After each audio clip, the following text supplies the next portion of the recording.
G'day, mate. Welcome to a Double Friday Facts with me, and I have the wonderful Mojo here with me. How you doing, mate? Hello. So we missed the previous Friday Facts because we both had real life come and, hit us with a sledgehammer. So we're here to do a double one. So we're going to go through Friday Facts 362, then Friday Facts 363. If you just want to see 363, there'll be a timestamp down in the bottom. Just skip to that chapter. But let's start with 362. So 362, they updated... Previously, they told us that they've now added the tips and tricks would now be interactive and would be part of the game. So they want to do the same with the main menu, which is cool, but I'm worried it's going to get boring real fast. Because if there's only 10 different factory images to go through, you're going to see all of them pretty soon, and it could just be a static image, and we just wouldn't care. But, it's a nice feature. Yes. Did they specify these were going to be static images or were going to be little A things variety that of were simulating? scenes that demonstrate some features of the game. Yeah. So I'm guessing they're animated, but I don't know. They could be just static images. It's hard to say. I was going to say the first thing that came to my mind was Roller Coaster Tycoon, which cycled through the different scenarios, and they do actually mention it. Yeah. So they also mentioned that because of this, they want to update the Woob logo. So obviously it stays on the screen, doesn't move. And they've made it into like an artificial bit of water. So it's underneath the normal tiles, which I think looks pretty good. I have to admit. Yeah, it does look pretty good. So then we go on to Spidertron. Spidertron now has a preview when being built, which is awesome. And on top of that, it'll move its legs. So you can place it around buildings, which is well overdue in any sort of tight spaghetti factory. Yeah, placing Spider in a tight space is never easy. Yeah. Although I've never really had too much problems with it. It was always easy. You could just take like 10 steps and get out of the way and go place it there instead. But, it's a nice change. The one I really, really like is now that if you ghost down something and a Spidertron happens to be in the way, he'll move his damn legs. See, that is actually, to me, that's a more usable feature. And I feel like the placing dynamically with the legs is just a byproduct of the second one. Yeah, I think it is too, because I've done it before. I've blueprinted down a whole pile of stuff and then found out like one assembler's missing and I can't work out why. And it's like, there's a bot just sitting there hovering because there's a spider just happily sitting there. Yeah. Or for me, it's when I'm clearing the things flashing and say, that's why they're still flashing. Yeah. Next up we have Spidertron avoids rails, which again was probably overdue. It's funny that spiders could put their legs on rails in the first place, and I think this is just one of those, we didn't think it through fully to start with and just let spiders put their legs anywhere. But if we exclude rails entirely, that fixes all the problems of trains, warping through seemingly legs. phase through spiders. Yeah. So again, simple fix, simple update. Worth it. One of those, 1.0 features that are rolling around in 1.1. But, lots of game devs do this. They release a 1.0 and then 1.1 has the things, a lot of things that you should have expected in 1.0 but didn't quite make it. Or just spit and polish. Yeah. Next up we have Spidertron item color. So if you color a Spidertron and then pick it up and pop it in your inventory and then pop it on a belt, it retains its color, which... definitely one of those minor things. I did also notice that blueprint books, decon planners, all that sort of stuff retain their icons as well, which... I think, again, it's really a byproduct of something else. Probably, but it's one of those things that, like, I don't ever have upgrade planners, blueprint books, anything like that in a box or on the ground or on a belt. It's unusual that we would need to pass it down into the world, any of that stuff, these days. Yeah. It's only the old days before there was a blueprint library, like version 14, you would need to have a chest of blueprints, but these days you don't need it. Yeah, 14 was 14 when they introduced blueprints, or was that 15? 15 was when they introduced it. So 14 was when you had to spend circuits to make and... Oh, that's right. So 14, they were blueprints. in there. I think it was 13 when we had to use a mod to get blueprints to work, or a blueprint library to work. Or before 15, you needed blueprint string or one of the similar mods to get blueprint, to import blueprint strings. What's actually interesting is that one of those mods the encoding was similar enough that you can take one of those encoded strings and it'll import into the game. Yeah, I think there's been a couple of upgrades to the blueprint system itself, but generally it's been backward compatible. But yeah, in 14 definitely, and prior to that, when blueprints were and blueprint libraries were less of a thing, yeah, you would have a box of these are the blueprints that people need to use to go do green circuits, red circuits, whatever, and copy and paste them down, and they would pass on the ground through chests, whatever. Never on belts, but you know, it's a nice update. You throw it in, why not?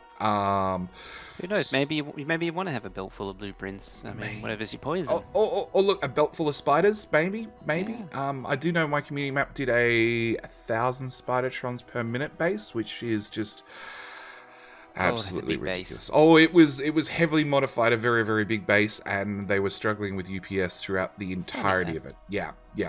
I did work it out what it was equivalent to, and it's staggering. It's like 4 times as big as like an 8,000 signs a minute base or something. I think it was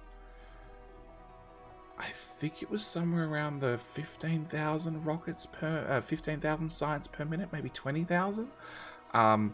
But then that has a very, very different resource usage than Spidertrons. So, because Spidertrons were way heavier on blue circuits than anything else. Yeah, they're almost and entirely circuits. Fish. Yeah. We also have a couple of small updates. So we have Spidertron logistics request, which is massive. Which means, especially like, so I want to use Spidertrons to build solo grids, because solo grids are annoying. You have to include roboports with them, so they self-build. But now that you can have a Spidertron build it, you could have a spider go over, build a solo blueprint without roboports, without radars, come back, resupply, because now they can have supply via logistics requests, go out and build more, which is a massive change. Oh yeah. Because one of the biggest uses or the biggest UPS costs for solar grids was the fact they needed radar coverage and roboport coverage, and if you can remove both those, technically makes your solar fields that much more efficient. Yeah. We also have copy-paste Spidertron settings. So Spidertron now supports copy-paste, which not only copies color, name, logistics requests, but even equipment grid contents, which takes it from the player doing the operation if possible, removes the tedium of setting up additional Spidertrons, which again... Oh, that is mind-numbingly painful. I'm really hoping that if I copy and paste one Spidertron to another for like a military use, I'm hoping that, you know, it requests in the portable fusion reactor and a robot just flies over and drops it into the inventory, which then goes in the equipment grid. It seems to imply that's the case. Like you're copy and pasting equipment grid, so why not? Yeah, I'm hoping that's the way it works. Which also means I wonder, because equipment grids are technically included for other vehicles, but you need a mod to turn them on. I'm wondering whether that copy paste function has also been included for other vehicles. That I'm also interested to see. Both copy-paste and the request stuff for tanks or cars. The requests, the logistics request, I think is going to be just limited to Spidertrons. But then again, if that's the thing. If you have a mod that enables some sort of logistics for other vehicles, because there are mods that do that, and vanilla supports copy-paste, whether you can literally copy-paste 10 tanks together and... You know, everybody goes out, jumps their own tank, and goes off and, you know, talks to the neighbors. So, yes! So, that's... Spidertron's basically done. We have ghost building. So, they have changed ghosting. This has been one of my frustrating things for a long time. So, if you ghost down belts in one direction, then you want to reverse them, easiest answer was normally to cut, rotate twice, and paste back down. Yeah. You would cut and paste. You wouldn't be able to change direction. No. It's definitely a cut and paste. But yes, they've updated it so now you can ghost build and change the direction of belts. Because I have no idea how many times I've ghost built through the base a very long chunk of spaghetti, and then found out that, you know, there's 3 undergrounds that are facing the wrong way and half a dozen belt that I happen to paste down the wrong direction and everything else. So massive change. I'm really glad they've done it. And yeah, technically a little bit overdue, but you know, happy it's here nonetheless. The big one for me is with the undergrounds. Yeah, This that's is the so next good. one. Yeah, that's massive as well. The fact that you can fast replace undergrounds on ghosts. Yeah, because that was another thing. You'd have to like deconstruct. I want to deconstruct 6 belts, then put an underground here, underground there, and sometimes you place them in the wrong order, and then you'd have to go and reverse them. Well, actually, you'd have to deconstruct them again to then place them in the correct order because the underground's facing the wrong way. Now, in theory, you could just reverse the underground direction via bots, via ghost placing. So Yeah, you can now actually. So yeah, the second one complements the first one complements the second one, yeah, but it does also with the faster pace underground. It was kind of limited to very specific use case, and now it works in a lot more situations, yeah. which is good. Yeah. And then we have the frustration that all of us had for a lifetime. That is, if you have 2 power networks and, well, you've run out to an outpost, you've put down your power, you're dragging the power poles back to your main base, that last power pole doesn't connect. Oh, no, actually, no, this is the first one. So this is ghost power poles. Now if you copy and paste the wires, it should line up. No, so it won't do that weird thing because it doesn't know how to. Problem with the last one is it doesn't know how to connect it, so it actually figures out the distance between the two now. Okay, And balances it out. So it figures out the distance and shows you ghost wires to go with your ghost power poles. I'm sure there was another power pole one, but we'll get there eventually. We can build by dragging with undergrounds. Again, one of the things, I know I've tried doing that with normal ones. You just end up with a whole row of undergrounds back to back to back, which was really, really, really it just annoying. spam them down. Here's the power pole one. Here's the power pole. Yeah, this is the one I was thinking of. Yeah. So if power poles, if you've gone to an outpost, you've built your power, you've dragged it back to base, and you've found out the last power pole didn't connect because the pole didn't know where to place. They've now fixed that. It'll join that last network. It'll join the 2 networks together. It'll join it the way it should. Yeah. So brilliant change. And then finally we have the continue button. This is one of those weird things that Factorio's teach us. The E button is to confirm everything. And I've had this happen for logistics requests, especially since the logistics request got updated. So, oh yeah, that's true.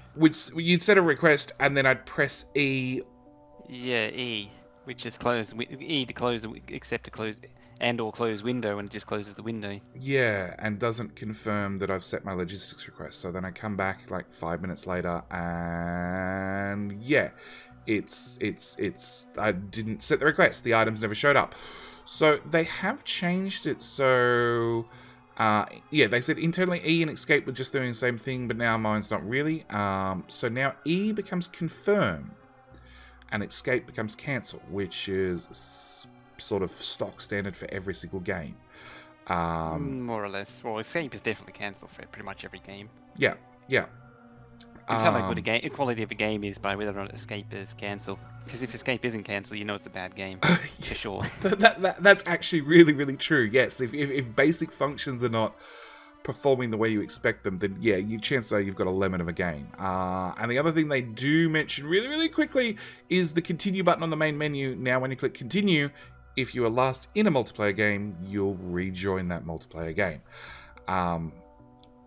No mention of saving passwords yet, but we can hope. Small victories. Yeah. So that's it for Friday Facts 362. Then we have Friday Facts 363.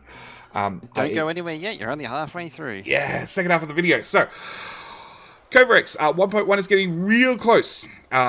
He went and looked on the forums for forum bugs, dev tasks, and we can see that the 2 lines have definitely almost met. Yeah, they've almost converged. I would put that at if that line's 100, that's 50, that's 25, that's 12.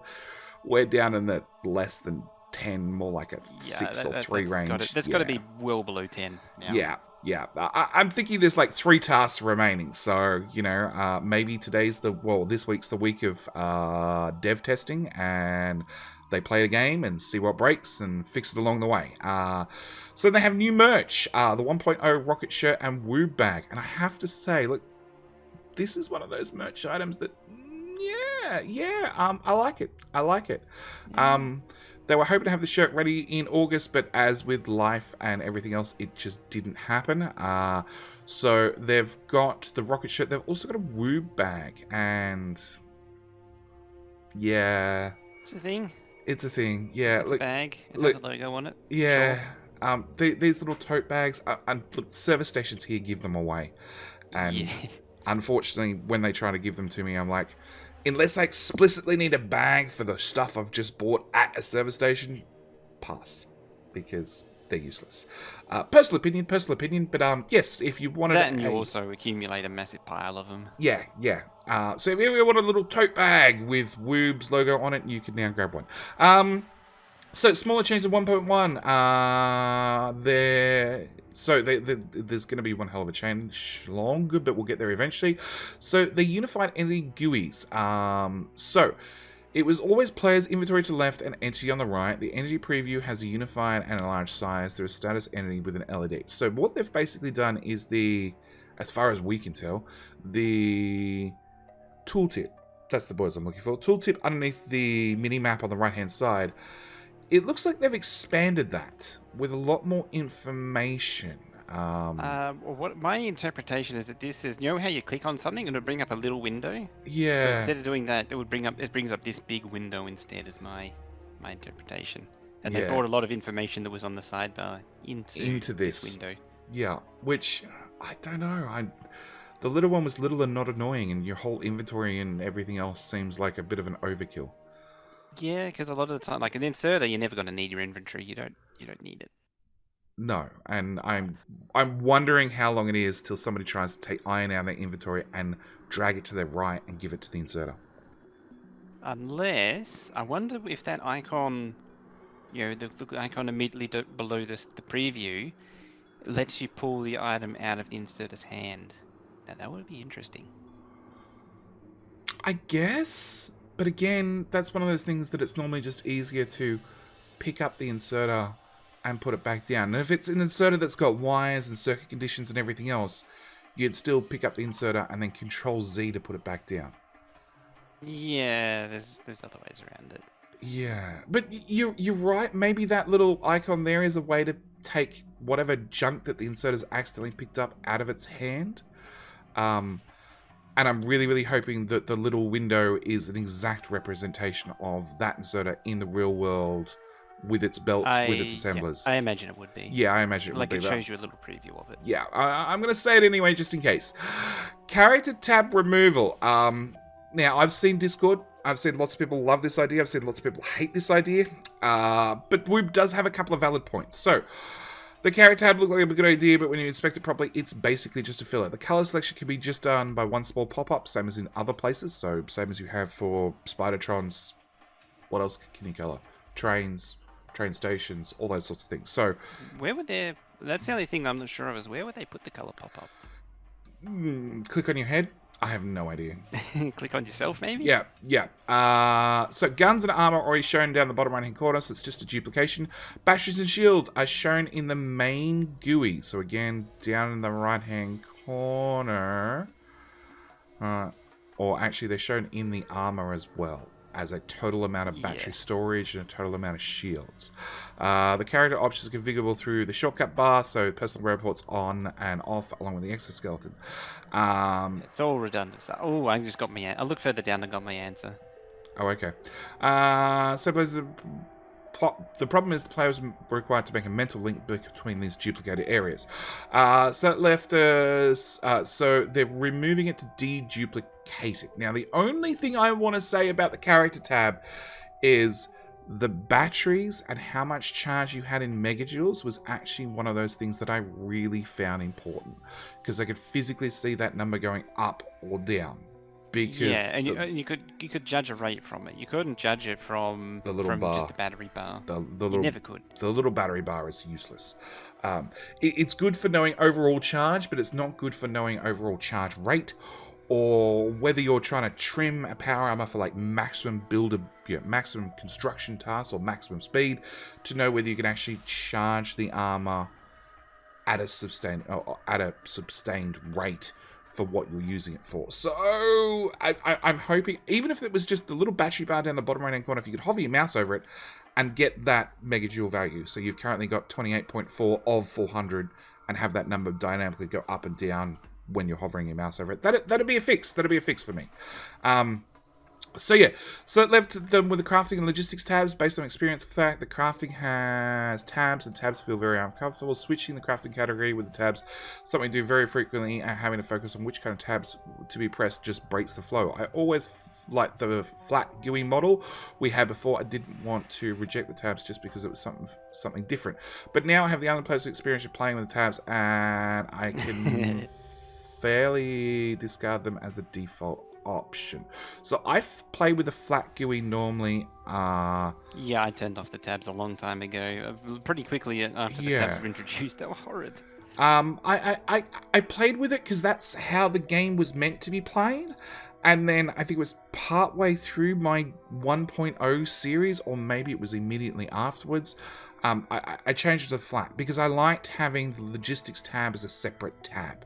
I don't know whether I agree with character logistics crafting in that order. Yeah. I don't know whether I agree with the order, because the inventory is the thing that you're always looking at. Your crafting is the thing you're always looking at. In theory, your logistics is a set and forget. In theory. In theory, yeah. It's something you shouldn't need to look at too often. Same with like trash slots. Trash slots is just like send everything to trash and then let the robots work it out. I guess that in that case it means people can pick up something from character and put it into trash or put it into logistics, but for that kind of thing.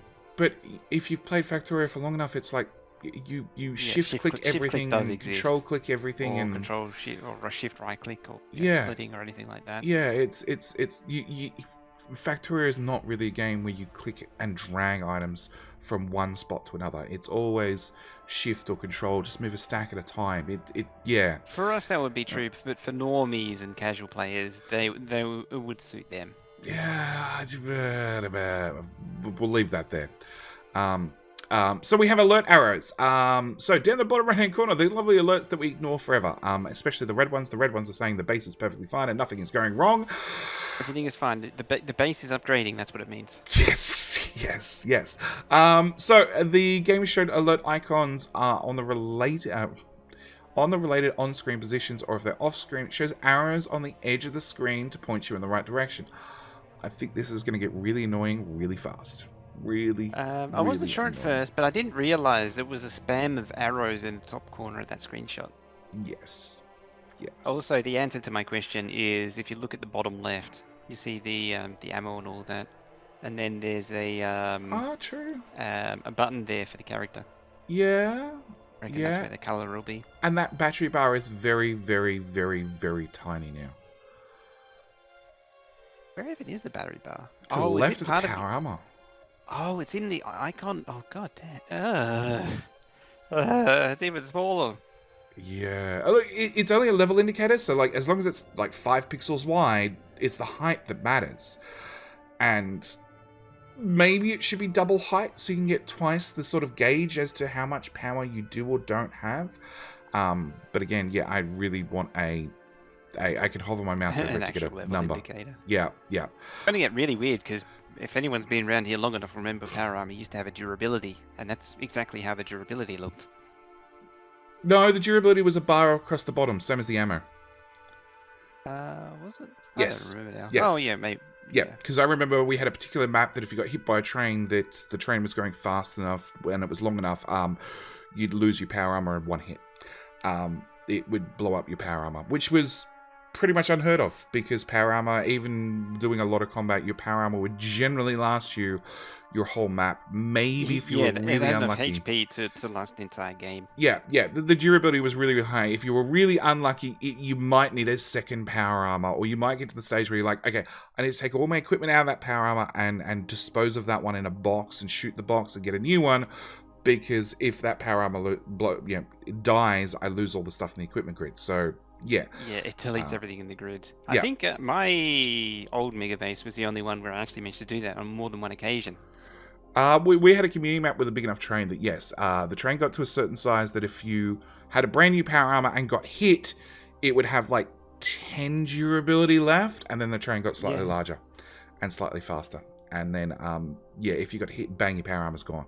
And mine was enough playtime to actually wear it out. Yeah. It tells you how much playtime is on that map. Yeah, there's been some impressive maps in the past, and there's more to come, I bet. Anyway, so back to this feature. I hate it. I understand it's from RTSs, because RTSs have a lot of these sorts of features where you'll have an indication with an arrow that you can go zoom across. But I have to say, like, even with the red alerts up in the top left-hand corner, they're over the lasers that are being attacked. Can you imagine trying to fight biters with these big red exclamation marks in your face as well? It's just gonna get annoying. Be a problem. It's gonna get annoying. So the arrow at least will be nice, but the exclamation mark is going to be problematic. But the arrow is going to show up for items that are not placed currently. So can you imagine, again, same story, when you decide to spend 30 minutes blueprinting down solar, knowing full well that your train will automatically roll out new solar and place it generally over time. So it's like you've stamped down enough that the solar system's going to be busy for the next 2 hours, and those flashing are going to be, or those arrows are going to be on the side of your screen for the next 2 hours. Like, are you still building well, the question is, are you still building solar with roboports in them? Or are you pulling them out and replacing them with accumulators because you let the Spidertrons do them instead? Well, either way, even if the Spidertrons are doing it, they're still going to be... Oh, it's still going to be flashing like crazy. They're going to be flashing like crazy. It's going to be annoying. It's going to be annoying. So I really hope there's a way to turn this off. Or at least minimize it to like, give me 10 flashy arrows. That's all I need. Any more than that, it's probably too much for me to deal with. Yeah. Yeah, I'm actually leading into some thinking that I've been leaning on when Spidertron gets their logistics is, will you still need roboports in solar, or would you get the spiders to do them? I think it'll be spiders. I honestly think you'll just have a couple of spiders that just roll out, place down however much solar. The problem is you're going to have to keep manually moving them, or just give them plenty of roboports and just accept they're going to be slow as hell because they can't charge the roboports fast enough, but that's fine because they'll get there eventually. But they have a large range. So, either or. But I do want to mention with this screenshot image, I think Woob has been watching a lot of Twitch streamers, like with 1.0 coming out and everything else, and them not knowing where to put their camera. Because you might now notice that the bottom right-hand corner is completely clear.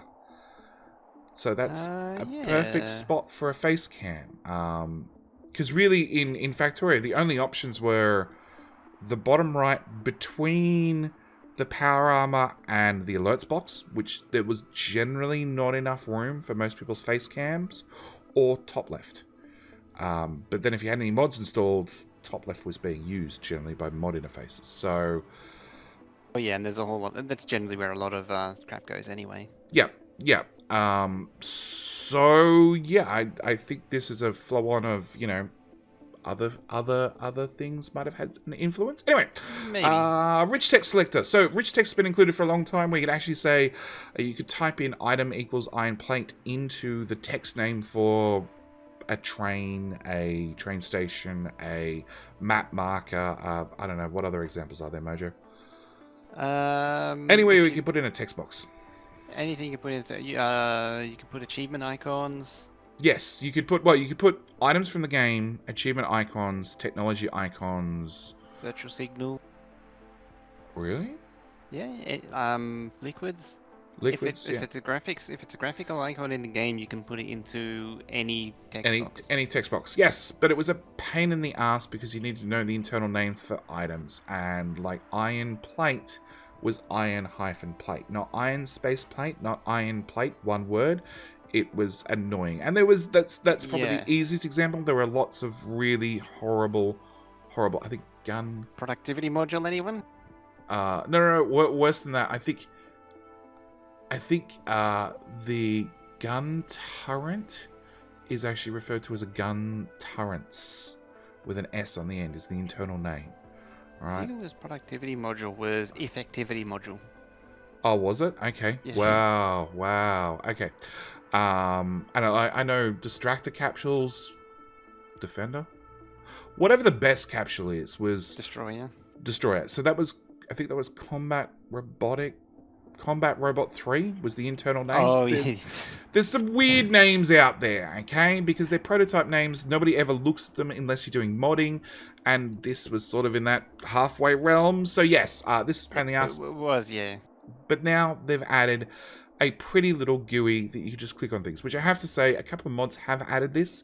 And I know if it's included in a mod and I can click to get things, I'd use it. But base game, it was too hard. It was just too hard. It was nice, but too hard. I did tend to use the uranium just for the uranium trains because they're pretty unique, but that's about it. Above and beyond that, it was just like, I've just used words. So yeah, that's now included in a GUI. Wonderful update. Again, one of those should have been in 1.0, but 1.1's great. New recipes. It should have come with rich text, really. It should have come in rich text back in 2018. So it's a little bit overdue. Yeah, it also leads into the follow-on question. What about text color? It's probably better people don't play with that. Of course, because that's also included. But yeah, it's also rich text. You have to use a markup to access it. Yeah, you have to use the tag. You have to use the square brackets. Color and then equals either a named whatever. color or you got to decipher the color system. Yeah. And again, look, if you want to see that one, go and click on multiplayer. Click on multiplayer, click browse public games, and look down the server list and look at all the crap on the right-hand side. Like, the rainbow vomit that you get. Yeah, like, there are some that put a lot of effort into getting some really standout details. There are others that just go, they're definitely typing up all their server details in Notepad first and then copying and pasting them over because every single letter is a different color. Yeah. Anyway. I have this feature and I'm damn well going to use 100% of it. Yeah, it's like RGB on a computer. Like, let's go all out or nothing. Anyway, new recipe notifications. So mainly for new players who don't have the position of recipes burned into their brains. I can imagine also being helpful when playing with a new big mod. Yes, having a little notification. So I'm playing currently Factorio 2 and Space Exploration. And because it's multiple streamers playing at different times, I can log on. And there's a possibility somebody's done no research. There's a possibility somebody's done a whole heap of research. And I don't even know what the research was, let alone what it unlocked. So this is a massive, massive, massive difference. Yeah, well and truly overdue. I'm really glad we're going to see it for 1.1. Yeah, this should have been here long. This is another one of those ones that falls under should have been here a long time ago. Yep. So the next one. So building Belt in a Line. Speaking of things that should have been in a long time ago. Yeah. So this is, if you've played Oxygen Not Included, you can press Shift. Shift is the command Oxygen Not Included, and that will lock your placement of any power line, any pipeline, anything like that in a straight horizontal or vertical. Okay, they're the only two options you have, and if you start running horizontal, it'll just keep running horizontally forever and ignores the mouse verticality. And Woob has finally included that for Factorio. So thank you. It does mean speedrunners, I think, because I have done speedrunning. I think speedrunning is the only situation where I really wanted to be able to paste and spray belt in two different directions at the same time. So I wanted to shoot left and then shoot right, all in sort of the same mouse movement almost. Or spam like 4 lanes all in one go. Yeah. So they have turned it on and off as an option. So yeah, but even then, no, because when you're spraying them all in 4 belts in the same direction at the same time, like you want to build a bus, you're normally running and just moving the mouse back and forth as fast as possible, hoping to hit every tile. Just flicking it about and hoping to fill as much. Yeah. So then we have blueprint selection in map. We added blueprint building in map for 1.0, which just means so now you can select to upgrade, plan, and deconstruct things from map view as well. And again, I want to say... So you don't need the game world. Yeah, well, almost. But funnily enough, this is one of those features we sort of had earlier. We sort of had the ability to blueprint things from map view, and then it was removed from us because anything that was in the fog of war we couldn't interact with anymore from map view. Yeah, that's true. So I don't know whether decon planners worked from... Yeah, it works. You actually see this is one of the first things in the clip. The decom No, the no, no, no, no. forest. But originally, I can't remember whether. Oh, I don't think they did. But the way it used to work was weird because it was like the map view position relative to where you were. Like it wasn't quite where you thought it was, where it actually represented. Okay. I just remember it being weird back in the day. I remember doing lots of blueprinting and building from map view and putting down giant blueprints without an issue because I just do it from map view. Oh yeah, ghosting into the void, into the void was another one that I used to do a lot. Yeah, yeah. Or into Uncharted. well, not so much void because it's ungenerated chunks right in the void, but anything that's foggerboard, it would do fine. Yep. Building a train outpost from A to B, and I can see where A is, I can see where B is, but I got no idea what's in the middle. Just build straight train track all the way through, and then as I wander across, the bots would build it as I'm riding the train out to build the outpost. Yeah.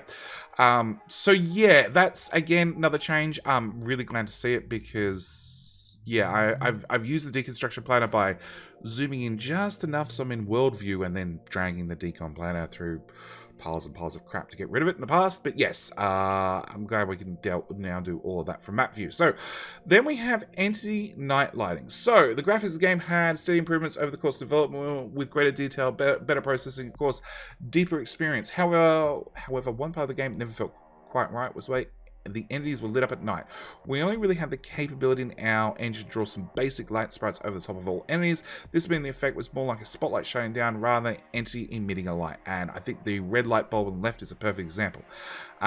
So with some recent technology actions from Priscilla, we've been able to set individual animations and specific sprite sheets of an enemy drawn as a light source. What this means is instead of enemies emitting light only as a circle around them, we can make their nighttime lighting much more precise and beautiful, which I have to agree with. So the little red light provides a literal red light on the ground. Yeah, it provides a red light. Yeah. And presumably all the color lines provide actual color light, which is a vast improvement. And like accumulators look way better than oh yeah.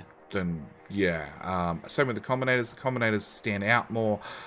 Everything stands out a lot more. So it's one of those updates that I'm really glad that they're going to have. But the bottom half of the image, the power switch. The power switch actually looks good. Really good now. Yeah, it actually looks right. Furnaces look right too. Furnaces definitely. Funnily enough, there is a couple of mods that add this sort of effect to furnaces already. But yeah, they look way better now. Now, the only comments I have is the centrifuges, they're missing the green glow on the ground, which I actually really, really, really liked.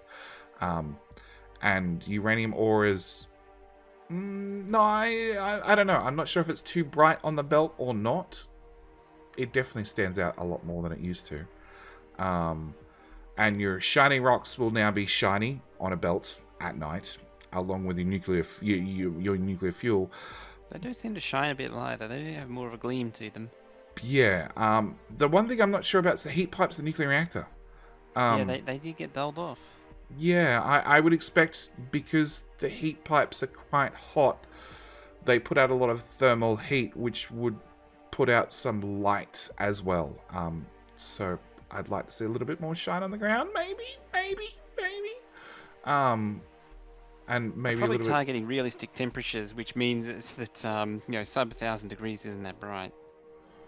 Yeah, but then we already covered this when they updated the heat pipes to have a different glow that the 1,000 degrees they are is the wrong color anyway. So. Oh, that's right. Yeah. It should be more orange from memory. Which Another then thing that actually stands out too is the rail signals. The rail signals really stand out now at night. Shouldn't have any trouble seeing them anymore. Yeah, no trouble seeing them. Plenty of trouble ignoring them and getting hit by trains. Anyway, which the trains are now going to look heaps better and are still going to kill you just as well. The car is the other one. The car with the two little spotlights on the front.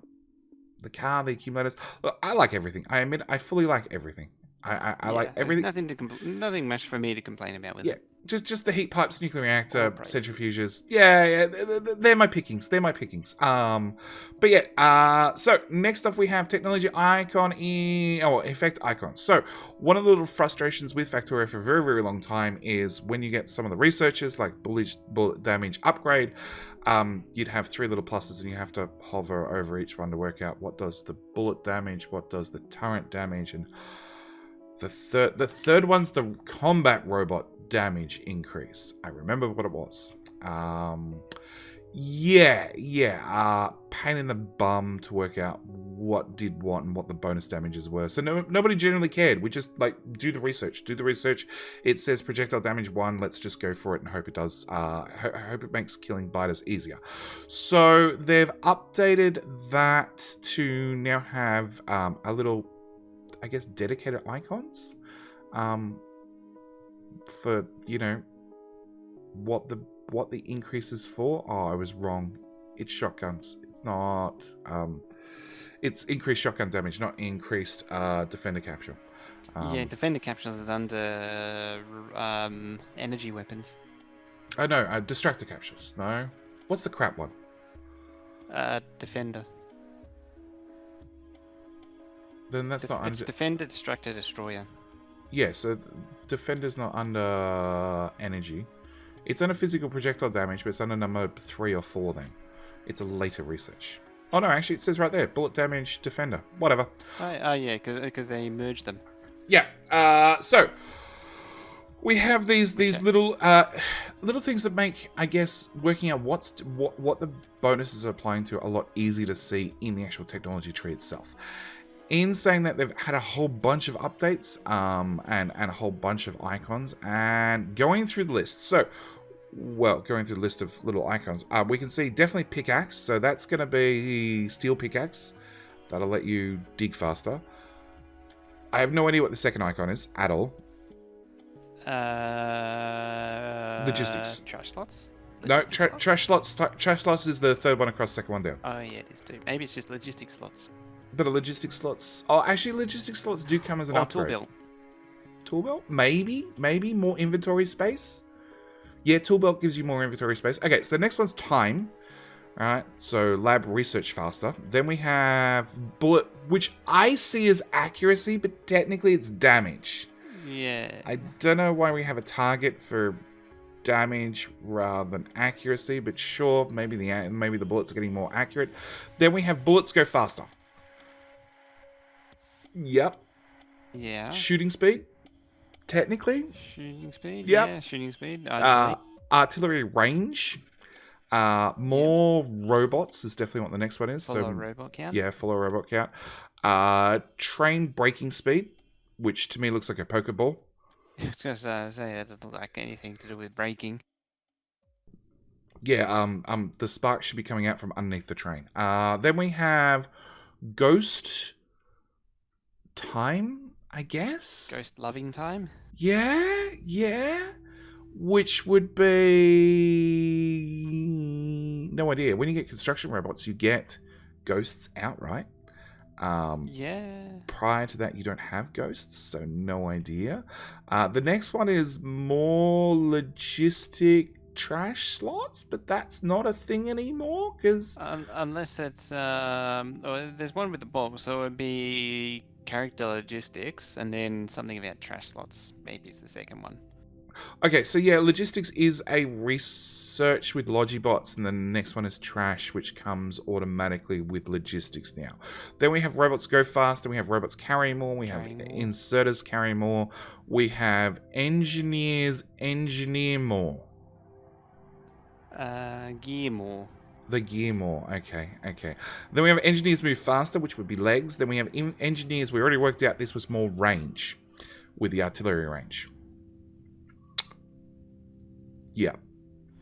No idea. Do these bonuses include actual ones that exist in game? No, they have mentioned there are some that can only be enabled by mods. Like character, like the speed one would be character running speed modifier, which is not normally Yeah, so change. that one's character movement speed. That one's going to be character crafting speed. That one's going to be character reach distance. Cross with a love heart on it would be no idea.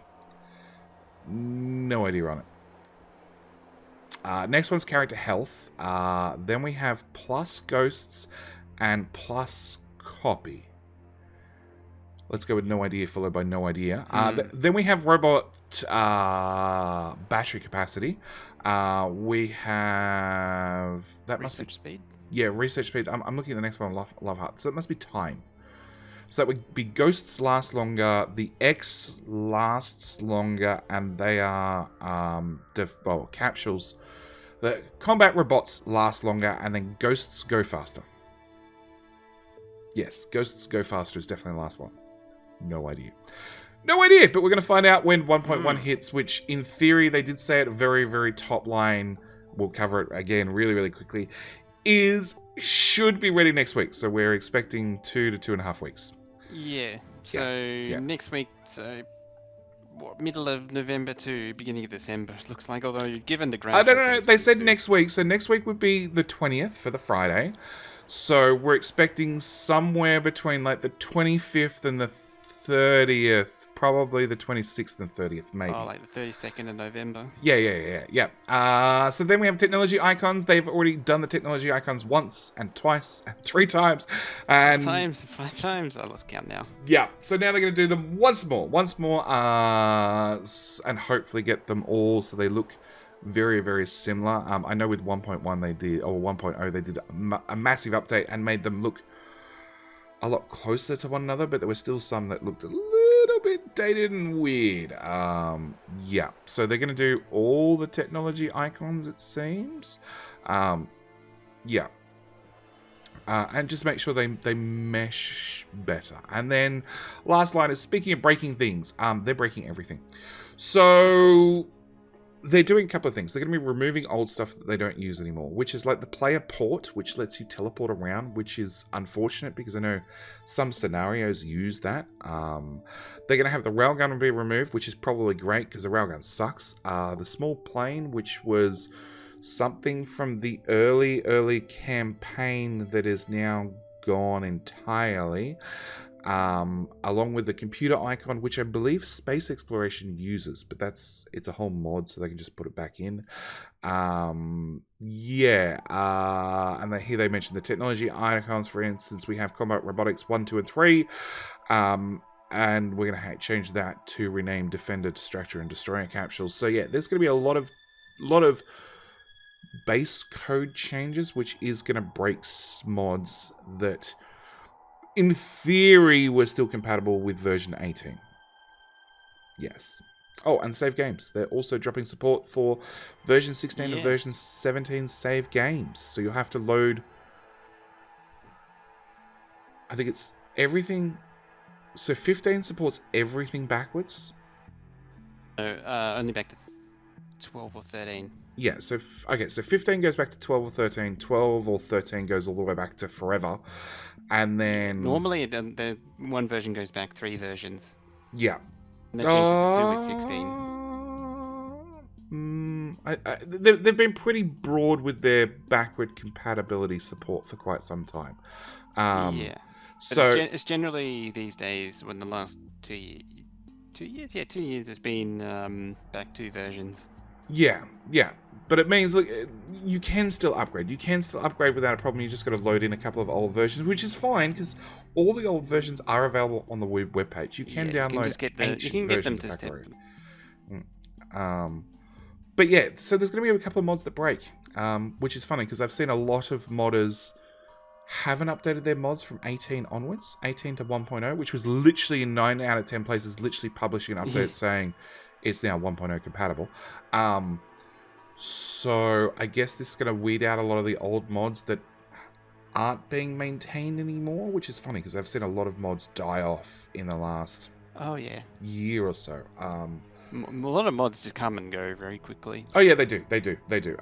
Some mods get traction and they hang around. Others, somebody makes a mod, they update it for a little while, and then just disappear off the face of the earth. Probably because they stopped playing Factorio. They finally worked out how to beat the game and have the have the factory build itself. Anyway, with that said, that is the end of the Double Friday Facts for the longest video ever. I think we're going to call it here. Yes, no? Oh, yeah, that's it. Yes. Made it through two weeks worth of Friday Fact, even though it was more than 2 weeks gap between them. Yeah. It was life got in the way. Life got in the way. Actually, crap, that was like a... Yeah, it was a 1 week empty gap, 2 week empty gap, whatever. We're calling it here. Thank you guys so much for watching. Do hope you're enjoying, and we'll see you guys whenever the next Friday Facts rolls out for 1.1. And or 1.1, if it actually comes out instead of another FFF. Yeah. All right, that's it. We're out. Bye. Bye-bye.